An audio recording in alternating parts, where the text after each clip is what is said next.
Let's talk about the 30 Years' War.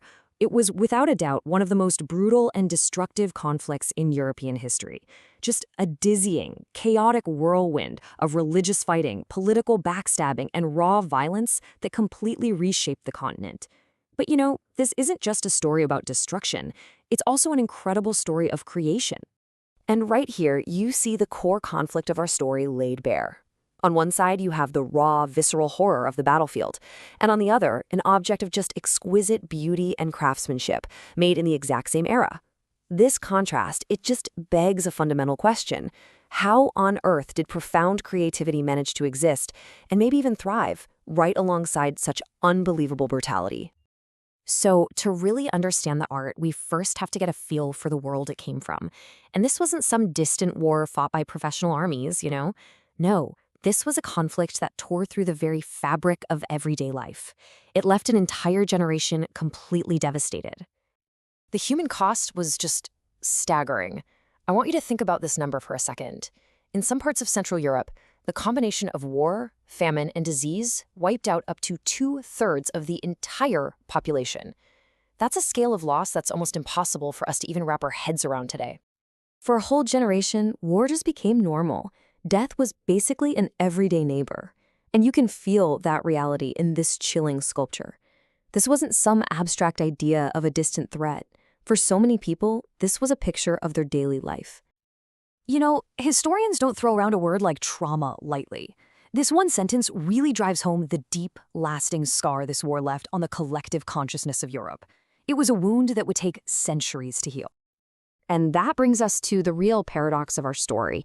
Given everything we've just seen, all the death, the chaos, the trauma, you would totally expect that the arts, the things we often think of as luxuries of a stable society, would have just been gone, wiped out.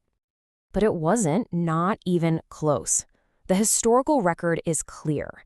Even in this time of unbelievable crisis, art didn't stop being made. So the question becomes, why? What was going on?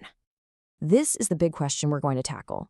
Was art just some kind of escapism, a way to forget the horrors? Or was there something much more complex, much more fundamental happening? Well, let's dive in and find out. As it turns out, art wasn't just a passive observer sitting on the sidelines of the war. Oh no, it was an active participant. It was a tool, it was a symbol, and sometimes it was even a weapon, used by all sides for very specific reasons. So, here's how we're going to break this down. We're going to investigate 3 key roles that art played. First, we'll look at how it was used to literally erase cultural memory. Second, how it projected power and authority. And third, how it became this powerful witness to human suffering. Our investigation starts in Prague, the very city where this whole war kicked off.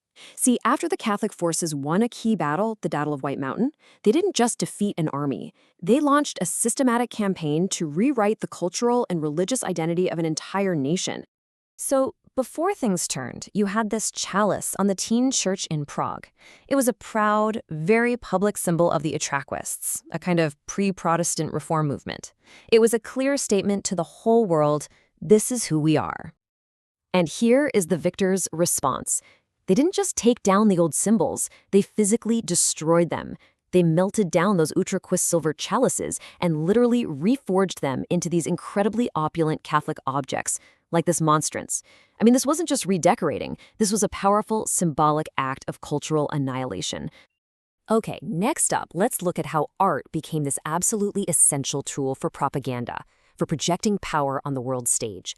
Because in an age of total instability, rulers needed to look strong, rich, and like God was on their side. Take a look at this incredible coronation suit from the Swedish king, Gustavus Adolphus. This wasn't just a fancy outfit. This was a statement piece.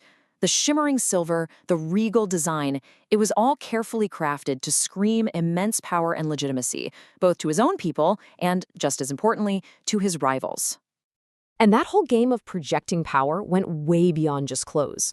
It was all about collecting. A ruler's status was measured by how magnificent their court was. So a gift like this, the Augsburg Art Cabinet, which is basically a museum in a box filled with all kinds of amazing stuff, was a diplomatic tool. It signaled wealth, taste, intelligence. In the high-stakes chess game of European politics, having a great art collection was a major power play.